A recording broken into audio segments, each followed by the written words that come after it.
Welcome back to the CHS Ignite Show. I'm your host, Wyatt Barichka. We are now on video, so if you guys prefer to have a visual portion of the show, you can now follow us on our social media platforms to get the show. Today, we're going to get the parents' perspective of COVID-19 and online education. We'll bring you guys local news and more as we begin to ignite the show.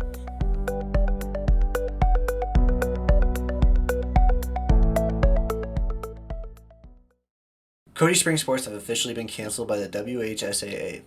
WyoPreps has allowed seniors to get recognition by families sending in photos of their seniors competing in their sports. The Shrine Bowl has also been canceled due to the COVID-19 outbreak.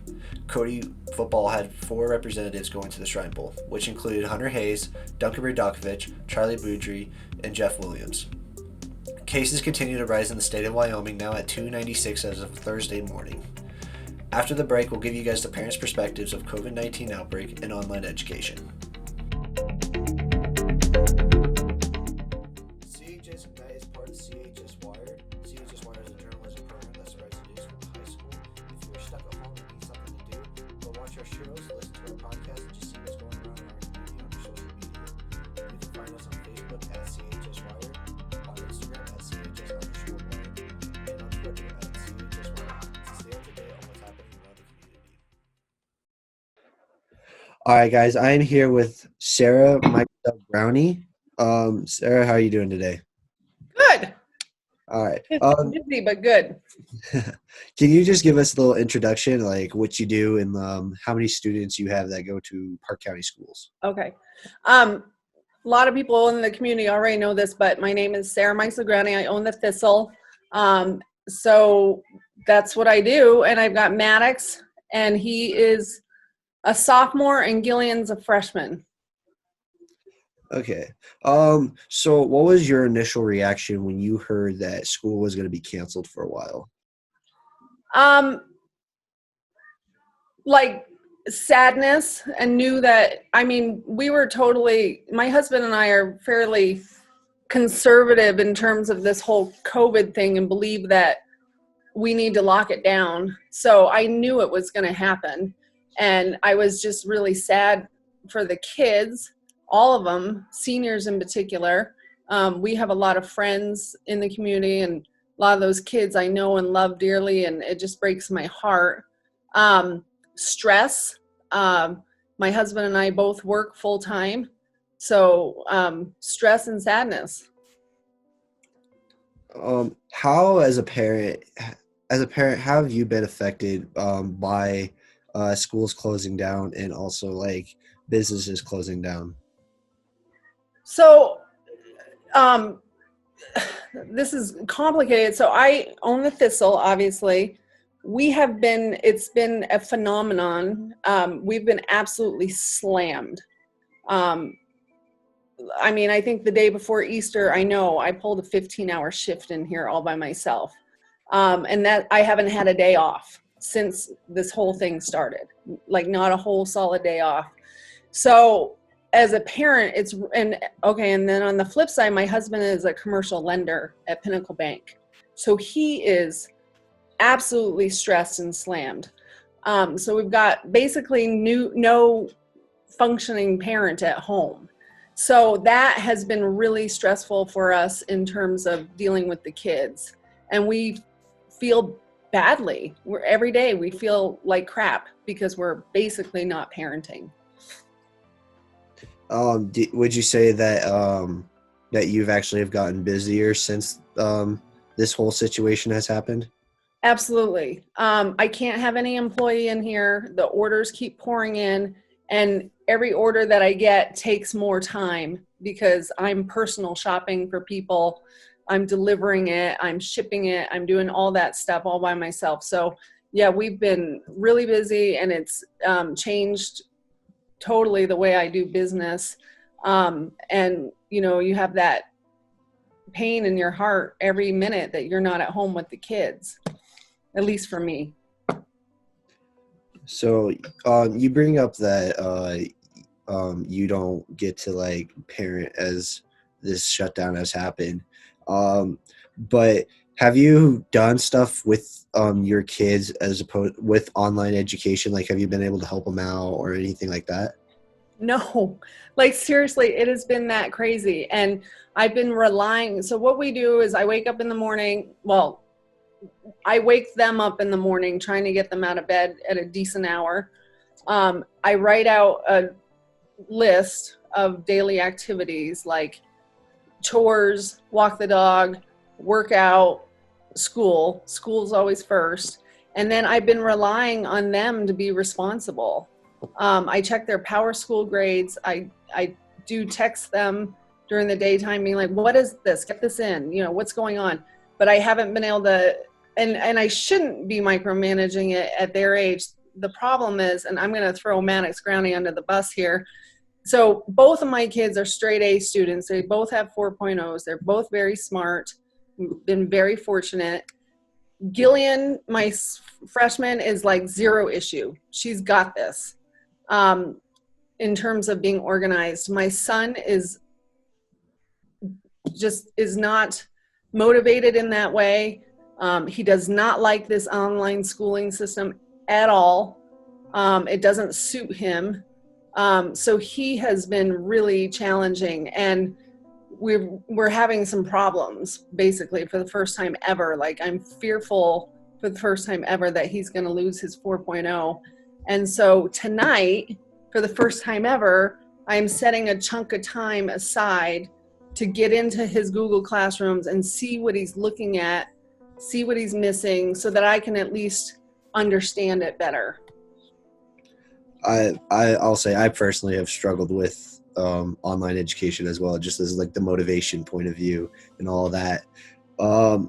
In your opinion, as students, like you say your student has been affected greatly by online education and all that, like just not being able to do and be motivated for school. But could you see this, like say your student or your kid was at home sick with like a cold or something like that.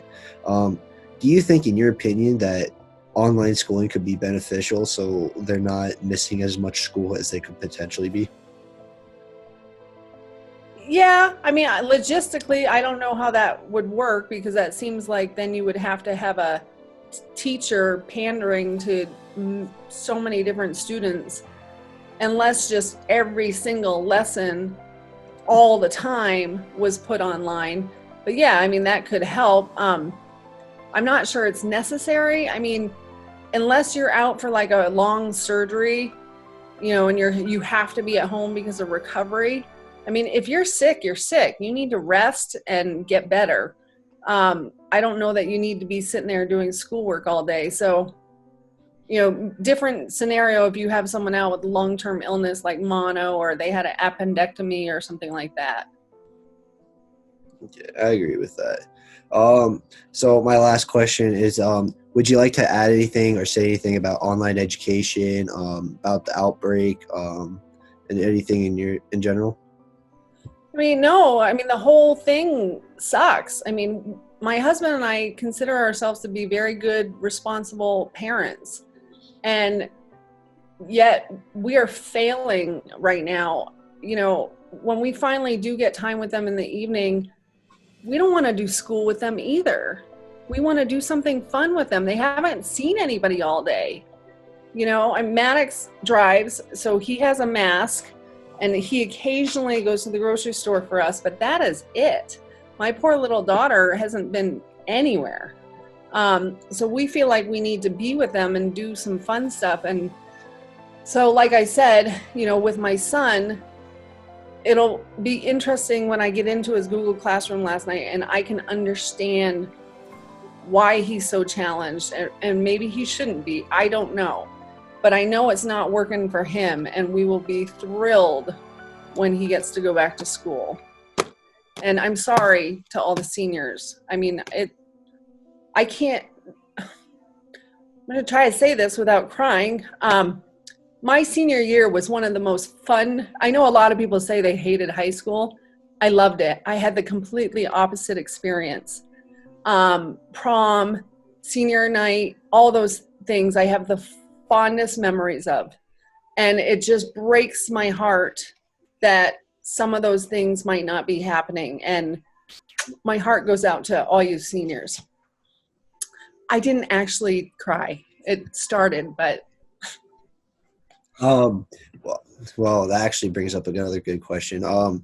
What do you think about like the school doing the Be the Light event where they light up the stadium and all that? I like to go to bed at like 8:30. So other than that, I think it's a cool idea. I mean, I wish it could be earlier. My kids, I'm shocked, but they don't have hardly any enthusiasm for it. I don't get it. I thought about texting them today to see like if their peers are drumming up some support for it. I have no idea. I thought it was a cool idea. I thought they could decorate the car, all that kind of stuff. But my kids are like, and no offense to whoever thought this idea, but my kids they were like just not thrilled by it. So I think we're going to have to like push them to get out of the house tomorrow night to do it. Unless all of a sudden their friends start texting them and saying things like, let's do it, let's all do it. Then I think they'll get involved. Okay. Thank you again, Sarah, for taking the time to do an interview. Do really greatly appreciate it. Oh, no problem. And good luck with everything. If you're enjoying the podcast so far, we have plenty of more podcasts on our platforms. You can follow us on Spotify, iTunes, and SoundCloud. Type in CHS Ignite on one of the 3 platforms, and you can listen to all the podcasts that are available. CHS Wire has now launched a new website. If you just go into that search bar and type in CHS Wired, you can get all the latest videos and articles while you're stuck at home. All right, guys. I am here with Ashley Skates. How are you doing today? I'm doing well, thank you. Can you just introduce yourself and give us a little information on like what you do and how many kids you have that go to Park County schools? Sure. I am Ashley Skates. I am a mental health provider in the community, and I'm self-employed. And I have 3 children. One of my oldest is in kindergarten, and then I have a preschooler, and then I have an infant at home as well. What was your initial reaction when you heard that school was going to be canceled for a while? Panic. Just kidding. A little bit though. We were not really expecting it. I mean, we found out on Sunday evening that school was going to be canceled for, I think that was the initial 2 weeks. So we were kind of surprised, but we knew it was coming also because we had been paying attention to the news and stuff. So, I mean, I think initially we were just kind of thinking, okay, this is just going to be a couple weeks. It's going to be no problem. And then, we had no choice but to figure out how to make it work. So the initial reaction was kind of, okay, what are we going to do? So just as a person within your job, how have you been affected with the COVID-19 outbreak? So I think the biggest change, well, all of a sudden we have several people in a family unit that have to do all of the things that they need to do from the same house. And so I think one of the biggest challenges has been just getting the schedule right for everybody. My kindergartner has needs. He has to get on at a certain time and connect with his class and his teachers. And I'm self-employed, so I've had a little more flexibility with that. But my husband, he works for the Forest Service, and he has been teleworking from home as well. And so kind of figuring out how to fit all of our needs into the same place and the same time frame has been challenging. But I think what's really opened my eyes the most through this whole process has been the need for community.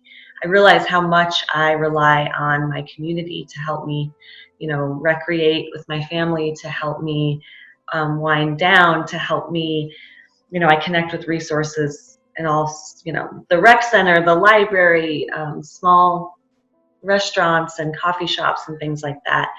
We're really missing those just little luxuries that we took for granted earlier.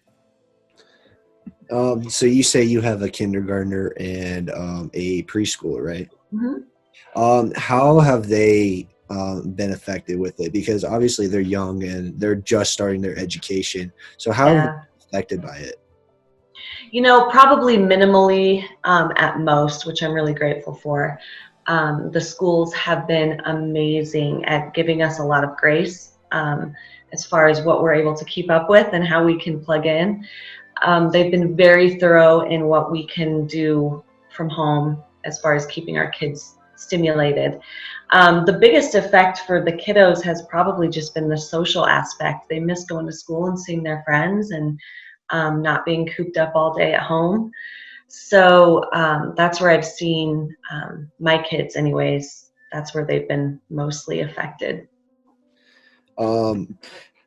As a parent, have you had to become that teacher, like having to help teach your kids how to, with all the education that they have to learn for their particular grade? Mm-hmm. Yeah, it's been really challenging because I'm not the teacher type, so it's definitely not my strength. But again, what's been so wonderful has been the teachers and the school district and everything. They've been really graceful with us as parents who also have responsibilities outside of, teaching our kids. Juggling all of those different roles from home is challenging when you're switching, working from home now and teaching as well. And so I think, at least my experience, my kindergartner attends Livingston, and they've been so wonderful as far as not only giving us grace, but giving us a lot of resources and different ideas on how to keep our kiddos engaged and where they should be for the next year. Okay, I'm trying to think. Give me 1 second. Oh yeah. So, in the future, do you potentially see online education as a good way for students who might be missing a lot of time due to unforeseen circumstances, kind of like this? Do you see this as a potential thing that students could use in the future for being gone for a particular reason for so long? Oh, absolutely. I think, the technology that we are able to access today has made this a lot easier because we are able to connect, just like you and I are right now. I do most certainly think it could be utilized in the future. However, there is so much to be said for that social connection face to face. So much is learned through just that process that I would never suggest that it completely take the place of traditional learning, but definitely it's served a purpose and a great one through this whole pandemic. So it's really been wonderful. And my last question is would you like to add anything or say anything about with online education, COVID-19, the outbreak, quarantine, anything like that? I just want to thank the school district and the teachers who have been so present and so patient and really helpful to us parents at home who are really not equipped or prepared to take all of that on. They've made it wonderful, and I'm just really proud to be a part of such a wonderful community. All right. Thank you again, Ashley, for taking the time to do an interview. No problem. Appreciate it. Thank you for listening to this episode of CHS Ignite. I'm your host, Wyatt Barichka, and I'll see you guys next time when we get the admin's perspective of COVID-19 and online education.